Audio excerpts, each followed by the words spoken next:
So if you're looking to hit drivers straight or strike your irons much more solid, where do you start with all the things you can work on in your golf swing?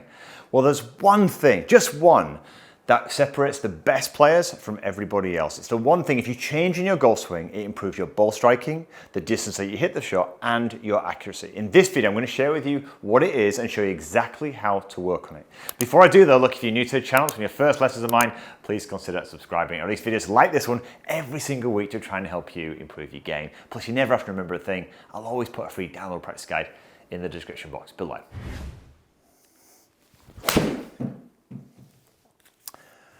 So I've just hit 15 shots there, and there's one thing that I'm doing that's giving me consistent ball striking, consistent distance, consistent direction, time and time again, and that's my ability to control my low point. Low point is the one thing that if you improve it, you will not only improve your contact, but you'll improve your distance, and you really will. You'll improve your direction. So what is low point? Well, in this video, I'm going to explain what it is, why it is so important, and then what I'll do is I'm going to take you out on the golf course and show you how you can start to perfect it for yourself. So what is low point?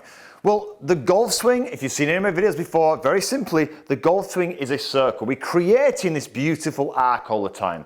And at some stage, you get to the lowest point of your circle. That lowest point is directly, look, underneath your lead armpit, and that is where the club is at a maximum radius.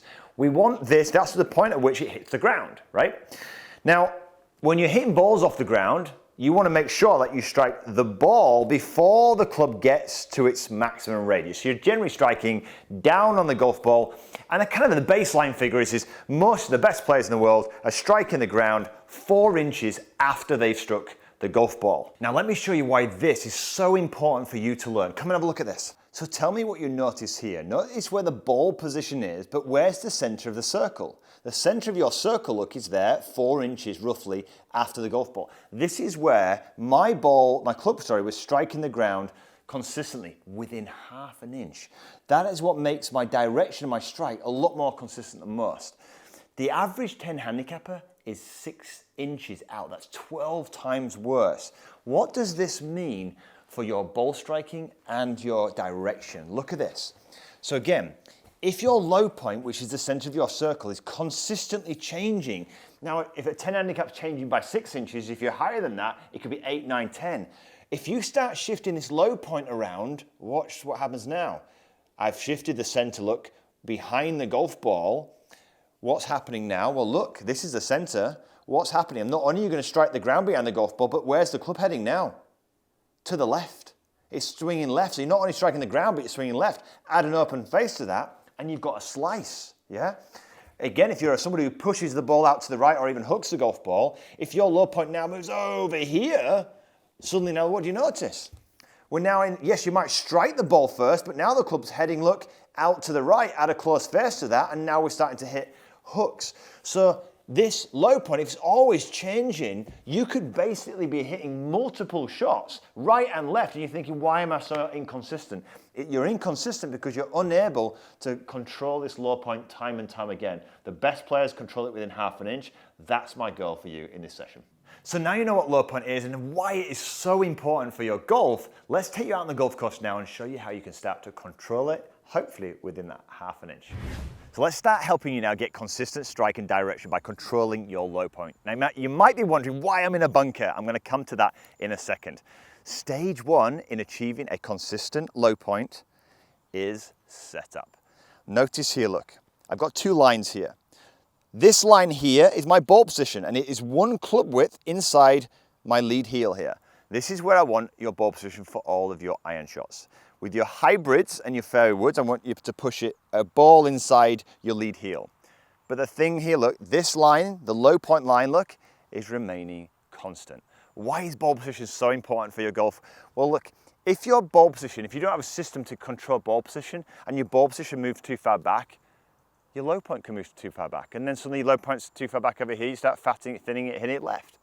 If it moves too far forward, now the low point's too far forward, you might start to hit the ball out to the right. So having a consistent system every single time will really, really help. Which brings me to why I'm in a bunker. Now at home, I've got a 20,000 pound TrackMan machine, which measures all of this. But here's the thing, I'm sure you don't. So look at this. This is your TrackMan. This is going to give you all the information you need to start really, really improving your golf. And look, it's completely free, right? And what I want you to do now is this. Once you've got this station set up, right? So this kind of line, low point here is at the center of this arc, and this line here is just to the right of that center. What I want you to do is I want you to make some swings, attempting to strike consistently the back edge of this line. Now, if I strike the back edge of this line, the club's going to go into the sand, and the lowest point of my divot is going to be around here. Now, why I love this is it's going to give me immediate feedback as to how I'm swinging and what I'm actually doing. So let's have a look at this in action. So I'm going to start back here. I'm going to put this on my line here. I'm going to gradually work forward. And all I'm going to do is going to focus on striking at the end of this line. And let's have a look at that. First thing I thought is very clean. I've just struck, look, just a fraction behind, but low point is almost perfect, yeah? So we go again. My aim is, can I create a consistent, perfect that time? Beautiful. And again. Much better. Look at that, just a fraction ahead of the line. But I said, look, I'm within half an inch, right? Now, when I give this to my students to start with, and you might find the same, is you might start striking back here, then you might start striking here. That is because of the 6 inches tolerance you have. Now, why I love this is, on a golf course, you can't see this. So you need feedback. Well, this is your feedback. What you do when you've got that feedback, you allow your body to figure out and win this task. So if I kept hitting the ground behind, I'm just going to keep going until I consistently start to strike the line. And my students often ask me, so well, what do I need to do differently? Trust yourself. Just keep going. Allow the task at hand to develop the skill. What then happens when people do this, they say things like, Danny, I really feel like I'm more on top of the golf ball. Or Danny, if they've been hanging back like this, I really feel like I've got forward on this shot. Right, fantastic. You keep going. It's just the best way of developing the skill of low point control, time and time again. Listen to that sound. And the other thing here is this, you can hear that thumping sound. I'm not going really deep in the divot and I'm not skimming it. So it's not just controlling your low point, but also look, the radius. You're not going up and down too much. It gives you incredible feedback that you can't really see sometimes on the grass. So I'll hit a shot now and then I'll show you one final drill that you can take onto the actual grass there. So get myself set up, make sure that ball position is in the correct place. And again, here we go. So I caught that a little clean, but look at this. I caught that a little clean there. Just on the edge of that line, maybe just a fraction behind. But it's got great feedback. The low point, that divot, look, is fairly close to here. But what that said, I probably was there a little bit scared of going too deep in the sand, yeah? I just pulled out of it a little bit. But this is great feedback for me, yeah? Which I can then take and I can practice this time and time again. Now, one drill that I often use while I'm in here that the people can take out onto the grass as well is, it's one of my favorites actually, and it will provide you with a wonderful feel. And we still get the setup as we do here, but then what I want you to do is I want you to make a swing. And as you're swinging, I want you to get the leading edge, in fact the toe of the leading edge, stuck into the sand behind you here. Now, why am I getting you to do this? Well, look at this here. Notice as I'm throwing this club into the sand, I've got flexion in the wrist. I've got a lot of what we call shaft lean here, throwing it down. I'm getting the feeling of basically hitting naturally down on the golf ball here. Most people, when they're playing or struggling with shots off the ground, they're in this kind of flick territory. They're not used to getting this wrist naturally kind of flexed here, and they're not used to compressing any shots.